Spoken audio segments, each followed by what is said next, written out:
Hello friend, welcome back top king मटका। आप लोगों के लिए टाइम बजर का गेम लेके आया हूँ। ठीक है, तो टाइम बजर का जो अपना गेम है आप लोगों को दिखा दे रहा हूँ। शूट ओपन रहेगा अपना इक्का चक्का ओटीसी में 100% आने वाला है आज का डेट में।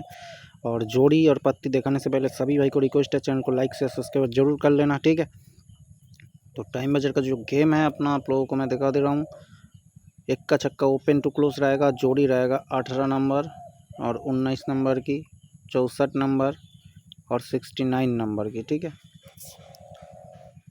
18 नंबर और 19 नंबर, 64 नंबर और 69 नंबर, ये चार ही जोड़ी प्ले करना है।